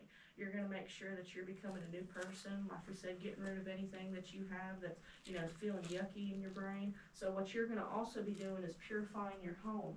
So how we'll do that is we'll have this fire that'll be in the center of the council house. It would always be going, no matter what time of year it was. It was never allowed to go out. And we had 2 men that would be stationed in here, making sure that it was always fed, tended to, and they weren't ever allowed to go out for long, extended periods of time. So what we would actually do is all the different communities, this little 7-sided star would signify the different woods that we needed to bring. It was our duty to make sure that these people had woods, that way they didn't ever have to worry about the fire going out. Because if it did, it was actually so sacred to us that they could be put to death because of it. Now, the reason because of, the sacredness and everything like that would actually be, it's the lifeblood of our people. It's going to signify the spirit and the preservation of the Cherokee. It's known as our eternal flame. We'll make sure that this fire is going because this is what actually the Creator used to breathe life into us, using that clay. He sculpted us out of the earth. So what we'll do is we actually tended to this fire, let it go down to the embers. That way it can always be rekindled. No further than that, we always made sure it was just safely placed in here in this little fire pot. This would be a shell-tempered piece of pottery with the seashells crushed into it and molded into the clay before we even started shaping the pot. Now, this is something that's going to be very durable and heat resistant. So if you ever needed to put it in a deep fire or something like those embers, it would be nice and safe. And if these little spikes were actually a little larger, you could hold it on the outside of your hands. And these spikes as well, we could tie it onto the outside of our belts. That way we could carry a fire with us on the go and always start one. But we just place this outside of the council house buildings. That way everybody could come and grab some of these embers, take them back home and rekindle their fire using them. That would ward off any bad spirits you had accumulated throughout the course of the year and purify your home. Now, we didn't just do all this, ceremony stuff. We didn't just have all the people come together. It wasn't just people in the community, women, children, men, elderly members. It was everybody. It was also the people that were leading us, the people that were, in our chief offices, making all of our decisions. So this is really important because especially someone like this peace chief, he would actually have a couple different outfits that he's going to wear. Depending on when you would see him, he's always going to be wearing this cloak that's made out of the breast feathers of the wild turkey. You guys are sitting on these seats, they're not very comfortable. So that soft down is going to make sure that he's nice and cushioned in here, but also so it keeps him warm in this, sort of climate that we have, this unpredictable weather that we always have going on in the mountains. But we'll actually have him wearing 2 separate headdresses depending on when you'll see him. The first one is going to be that white headdress made out of the natural white hair and feathers. This is something that you'd see him wearing day to day during ceremonies, weddings, funerals, anything of that nature. But during his initial inauguration and every 7 years that he would retake that oath as peace chief, you'd see him wearing that yellow headdress. That's going to be made out of the same white hair and feathers, but they're going to be stained that color using yellow root that you guys may have heard about at basket weaving. So this is actually going to be something that he would wear, like we said, during those very important times during his inauguration. But if he was actually doing a good job, he could serve out his entire life in this role. But if we didn't agree how his leadership was going, how he was leading our people in the community, we could actually ask him to step down and someone else could take office. He would do that willingly. Now, during times of war and hardship, you'd see that this was a perfect example of him stepping down because he wasn't very well suited for this job. He is just going to be known as the peace chief after all. So someone from that wolf clan would actually take office and they would become our war chief. Now, whenever you'd actually see him wearing his different garbs, he's going to be wearing that red headdress made with the tail feathers of the wild turkey to match his cloak that's made out of the tail feathers, but also the stained white hair and feathers that are made actually 2 different colors. We have the red up there to signify the life and power, but then the black up there, that'll signify death and hatred. So depending on how much hatred you have for your enemy, or how strong you feel and how much power you feel you have before you're about to go out to battle, that's how much red and black you'll put on your face. Now you would have identifying lines, dots, and markers. That way if you were to fall and we needed to bring you back and identify you for your family, you would have those animal paws, sort of lines, squares, all different sort of things. That way whenever we needed to bring you back, we could. But also for whenever you met the Creator, he would see everything that you had accomplished on your face. So that way he would have whatever he needed in store for you whenever he met you. Now this is really important because, you know, these two are flip-flopping. They're going to be interchangeable. We needed someone to hold these people accountable. Who better to do that than the women in our community? So we'd actually have someone known as the Beloved Woman. She'll be very highly revered, and that's because, like we talked about earlier, women are the givers of life. If we didn't have women, no babies would be born. So we actually believe that since she was also our elder, she had lived a much longer life than us. So she had a lot more wisdom than us young people did. So we really wanted to listen to her. Now, whenever she was sitting in here, she was going to be wearing the same breast feathers of the wild turkey made into that skirt. But whenever she's actually sitting in here, she'll be doing a couple different things. She'll be sitting in on every single regular council meeting, every single war council with the war chief, and she'll have her own council made up of 7 other elderly women from each of the 7 communities. They'll be known as the clan mothers. They're going to be very highly respected women as well. Nowadays, you don't really have to be an elder, or you don't necessarily have to be, someone in the community that we see all the time. You just have to be very highly revered and respected and be an integral part of our people. You always have to be doing something. That never change. Now you'll see that especially whenever we're talking about these people, the Beloved Woman would be the only one that was allowed to administer punishment back in the day. We only had a few different forms of punishment since we didn't have any concept of theft, homelessness, poverty, anything like domestic violence, drug abuse, nothing like that. So our punishment only went a couple different ways. Something like death and banishment would be used, but we also had something like the punishment post. That would be like that big old thing that you saw up at the square grounds, that triangle looking post. They would actually tie you up there for days or weeks at a time, depending on how severe your punishment was. And the only person that was allowed to give you down or give you any sort of food or water, that would be those Beloved Women. So you really wanted to be respectful to those people. Now, we do still have all these people here today, except they're going to look a little bit different. They're not going to be the peace chief and the war chief. They are going to be the principal chief and the vice chief. We do still have our Beloved Women, like we had talked about, but they look a little bit different too nowadays. Now, especially whenever we're talking about our principal chief and our vice chief, they're voted in every 4 years like our president, and we are completely sovereign from the United States government. We don't have to follow any of their rules and guidelines, so we're able to make our own laws and have different things like that big old fancy casino that you guys saw down there on the street. North Carolina is not necessarily a gambling state, but we're technically our own country within North Carolina. So we're able to do things and have different regulations, especially like with that casino that you'll see up there. But we provide our own education, we have our own judicial system, our own hospital, everything a community needs to thrive. And we make sure to give back to the surrounding communities, because it's not just Cherokee people that live up here, we also live everywhere else. The neighboring county, Swain County, is over 47% Cherokee in our school system all the way K through 12. So we actually provide free school lunches for all those children and the surrounding counties. The federal government doesn't do that, we do. And so especially whenever you're talking about all the different things that we fund here in the community, it's actually put through by that big old fancy casino that we have. We get half the profits from that, and we are the second most profitable Harris casino, only second to the one in Las Vegas. So Harris is our competition, or Caesars is our competition. Now, especially whenever we're doing stuff, we're able to pay our own facility paychecks, make sure that everyone has their own tribal office and stuff like that. Everything gets done here in the community. But we also are very grateful to everybody coming here like you. The tribe actually doesn't fund us a lot of the time. We get a small grant from them, but we're actually a nonprofit here at the village. So we're funded by people like you coming in to learn about our history and our culture. Not everybody does that. You guys are here making the difference. We don't have a word for goodbye in our language, so what I'll say is Dedadaga-hayi. That means until we meet again. We believe if we don't meet again in this life, that we'll for sure meet again sometime in the next. So I really do hope that you guys had a good time in here, you learned something, and if you guys have any questions about anything that you heard in here, you are more than welcome to stick around and ask me. I hope that you guys do. Thank you so much, and according to my smoke signals up here, you are going to be going to the top of the hill, back up there, and it won't be the same thing that you guys saw here at 11 o'clock. It'll be those dances that we're going to be having for you in about 15 minutes. We'll do about 3 or 4 of them for you, and like we told you, it won't be those powwow style dances. It'll be our traditional animal social dances that we'll be doing. Where is it? But thank you guys so much. Over there? Thank you. Thank you. Do you understand correctly? You talking about reincarnation? Oh my gosh, this No, was. so we even believe in reincarnation. we believe that there is not necessarily like a heaven or a hell, you know, but there is where we're at, the earth plane, and then there is the sky world where the creator is and where everyone else is, and then, or he chooses, you know, and then we have the underworld. That's going to be where all of our people that are past are.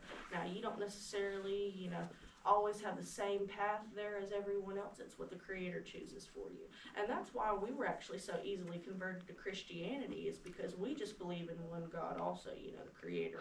And all you really need to do, and especially whenever you're talking about, you know, Christianity, I would say in the moral beliefs, is be a good person. That's the same way for us. All you have to do is be a good person, be respectful to your, you know, your people, your family, but also to your creator as well. Wow. And when you do all these dances before war, before collecting crop and all. Yes, so we would do it before and after a hunt. If we were, you know, successful on that hunt, we would come back to that square and do that dance. But sometimes we could also do things like, we didn't have a rain dance up here in the community, but we had a rain dance that we would do after the rain to give thanks for it. Like if we were going through a really severe drought, we were going to do that dance. And it's actually called the bullfrog dance. Oh, wow, bullfrog. So it's not like a dance to the separate god or war god or something? You gonna be able to get up? But no, especially whenever we'd be doing something like the green corn ceremony that we were talking about. I'm gonna be there. That's your good deed. There you go. Thank you, that was awesome. Thank you. No problem. Locality preference here in the community. So anybody that's, you know, from any of the surrounding communities here, you know, in North Carolina, they can come to our schools.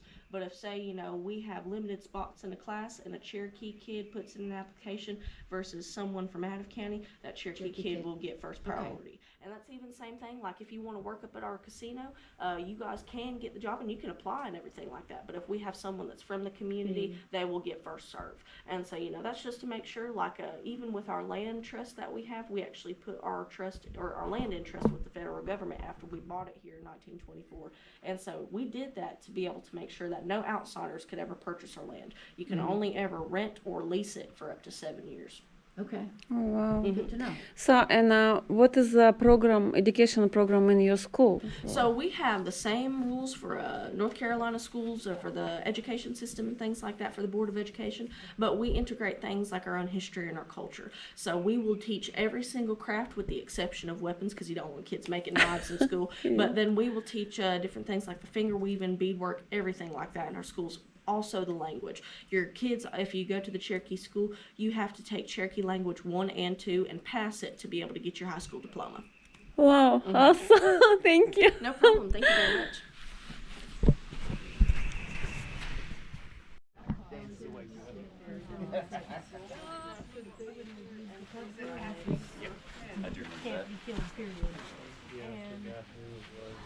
I guess it's the tribes.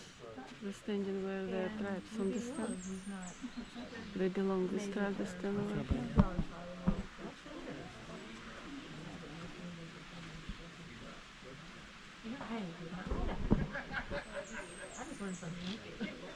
Alrighty, how's everybody doing this morning? Good. Now I'm going to be the singer for the dance show for today. But before we get started, we're going to start with something known as roll call. And that's to make sure that every member of each clan is present for the dances. Now what I'm going to do, I'll call out each arbor by their Cherokee name, and it's your job to respond to that arbor by saying, yo, as loud as proud as you can. We'll start over here with the blue clan, known as Anishahoni.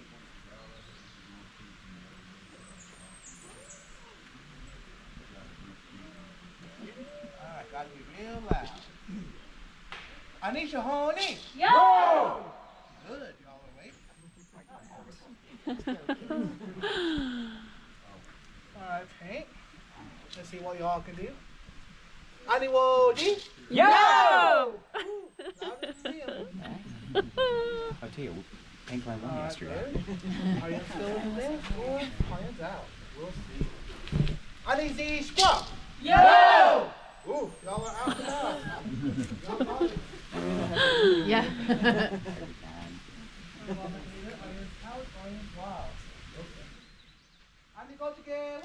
Yo! Good.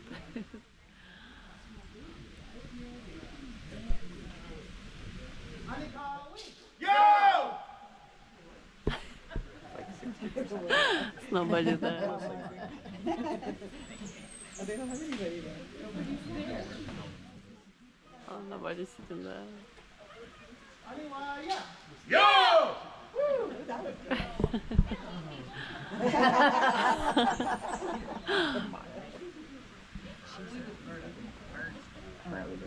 Yeah.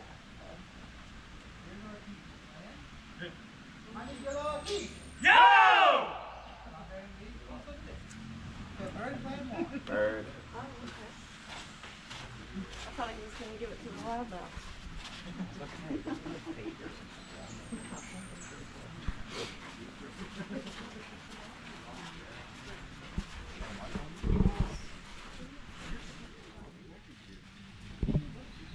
Be a leader, Aiden. You are it. You have to learn one day.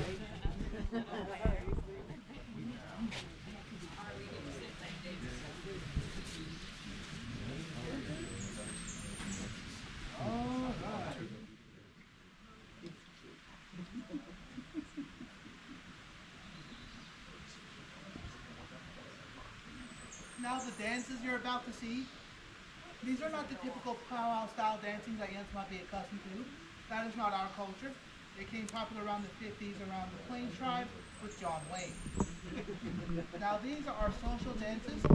This is for everyone to come together to have a good time, to build that strong sense of community. So if you see our dancers here laughing, making jokes, having a good time, so that's what our dancers are for. And if y'all see something funny, y'all can laugh as well. Now the first dance we're going to do, this will be our Yona Ashkishki, or our bear dance. Now this dance follows that bear through the 4 seasons, spring, summer, fall, and winter. Now when we get to the fall portion of the dance, you'll see these dancers here start picking up nuts and berries off the ground to fatten themselves up in the winter. They're also going to pretend to be that bear. They're going to growl at each other, claw at each other, hopefully no fists will be flying. But this dance was also done before and after a bear hunt to pray to the Creator for a safe and successful hunt and to give thanks for that bear and for the sacrifice of the lost. As this bear was, this dance was given to him specifically. So this is our Yona Ashkishki, or our bear dance. It's a Donna hit the film. Not more than any stuff. Oh, stop. Way, hey,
Now the next dance we're going to do, this is going to be our Shuli Ashkishki, or our buzzard dance. Now, in our creation story, it is the great buzzard that created the mountains here. Now, in our creation story, the great buzzard was sent from the sky boat from the sky to find a good place for the animals to live.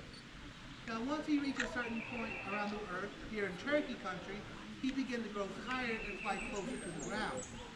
Now, whenever his wings would flap down and up, created mountains and valleys. And that's why he got the Great Smoky Mountains here. Hi, folks, y'all can come in and grab a seat wherever you like. Feel free to sit.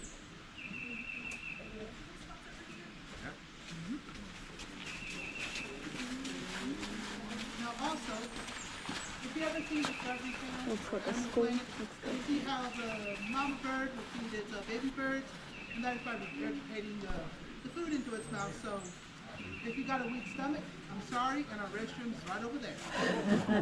So this is our Shuli Ski or our buzzard dance. It's Donna Head Stove.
Maybe doing like a puking, but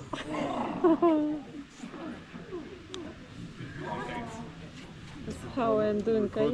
Yeah, that's how I'm doing kayak. That's why I wanna buy Now our those next kayak dance we're slippers. going to do, this is going to be our Shailu Ski or our corn dance.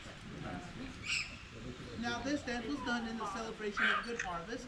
As our crops would grow bountiful, we came out to celebrate that. But also, this dance was done to honor the women. Not only do they go through so much more pain in life than us men do, but also they do one thing that us men cannot do, and that is create life. So this dance was to honor them. So during the parts of the dance, the men will switch from one side to the other, and they're going to give that woman praise along the way. Also, our dancers here are going to imitate like they're out in the cornfield. The women will be holding the basket, while the men will be gathering and chucking the corn into the basket. So this is our Shailu Ski for our corn dance. It's Donna Hit So. Na quota hista. Oh, way a new year. Oh, way a new year. Oh, way a new year.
Now our last dance we're going to do, this is going to be our Ogana Oskiski, or our groundhog dance.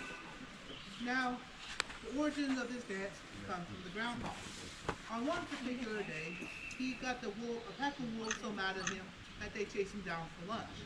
And back in this day, groundhogs used to have a long, fluffy tail. Now, before the wolves would eat him, the groundhog begged for his life, asking him, before you kill me, you got to do a dance song to honor me.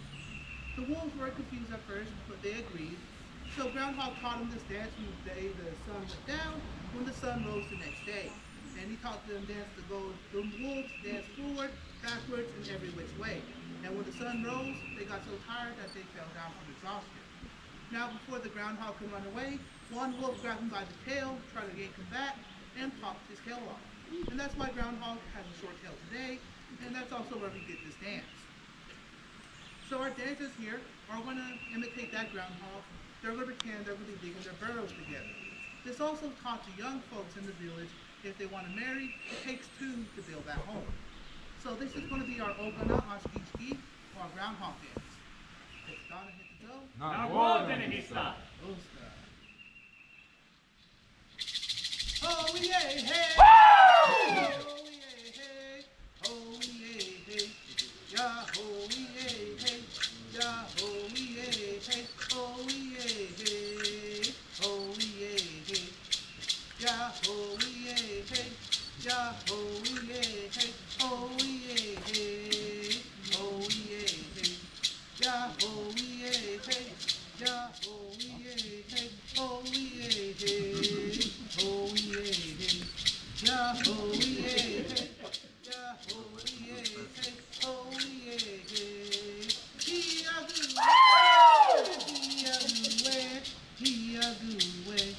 Yeah, he-a goo way, yeah, he-a goo way, he-a goo way, he-a goo way, yeah, he-a goo way, yeah, he-a goo way, he-a goo way, he-a goo way, yeah, he-a goo way, yeah, he-a goo way, he-a goo way, he-a goo way, he-a goo way. Yeah, he-a goo way, yeah, he-a goo way, he-a goo way, yeah, he-a goo way, yeah, he-a goo way, he-a goo way, he-a goo way, yeah, he-a goo way, yeah, he-a goo way, he-a goo way. Oh yeah, oh yeah, oh yeah, hey. Yeah, oh yeah, hey. Yeah, oh yeah, hey. Oh yeah, hey. Oh yeah, hey. Yeah, oh yeah, hey. Yeah, oh yeah, hey. Oh yeah, hey. Oh yeah, hey. Yeah, oh yeah, hey. Yeah, oh yeah, hey. Oh yeah, hey. Yo, yo.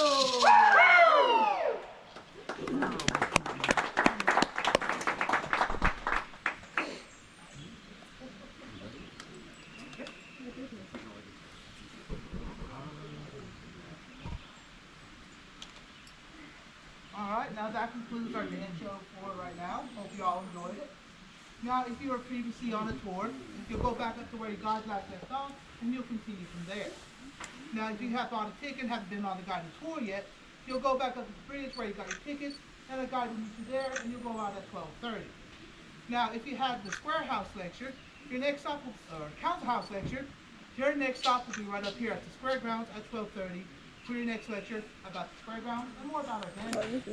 Now, I hope you have a blessed day. Stay warm, stay safe, and hopefully stay dry. Enjoy the rest of the visit and ski. Thank you, you too.